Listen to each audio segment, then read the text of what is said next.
Là où est l'impasse stratégique, c'est qu'après, ils se posent la question, mais pourquoi faire?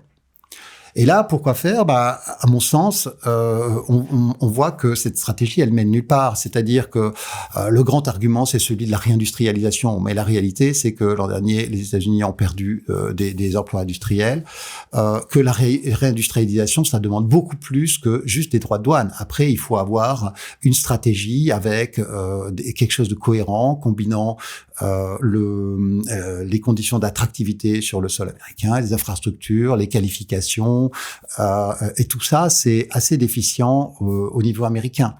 Et de fait, ils ont du mal à attirer, à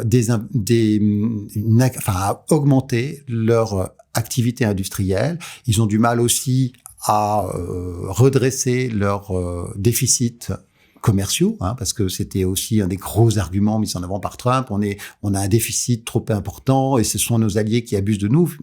Il met ses droits de douane, très bien, mais en fait, il n'a pas redressé le déficit commercial parce que, bon, tous les économistes l'avaient dit, c'est pas comme ça que ça marche, le déficit commercial, le déficit courant, c'est pas juste, c'est pas en augmentant les droits de douane qu'on le corrige, on pourra développer si vous voulez, mais c'est une question d'épargne nette de la nation, donc c'est plus vaste que ça. Et de fait, le déficit commercial l'an dernier, il s'est aggravé, il s'est pas amélioré.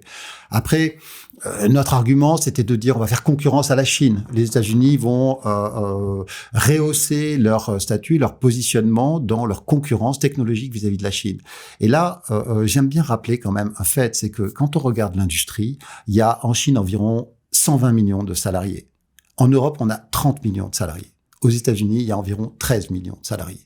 C'est-à-dire que l'échelle de l'industrie américaine n'est tout simplement pas comparable à celle de l'industrie chinoise. Qu'est-ce que ça veut dire? Évidemment, ces salariés, ils sont plus qualifiés et plus productifs en moyenne que les salariés chinois. Mais ce que ça veut dire, c'est que simplement, la seule stratégie valable pour les États-Unis pour faire concurrence à la Chine sur des produits technologiques et industriels, c'est une stratégie d'alliance. C'est-à-dire que c'est seulement du fait des alliés qui peuvent entraîner dans leur politique et avec qui ils peuvent nouer des relations proches, qui peuvent véritablement faire concurrence à la Chine.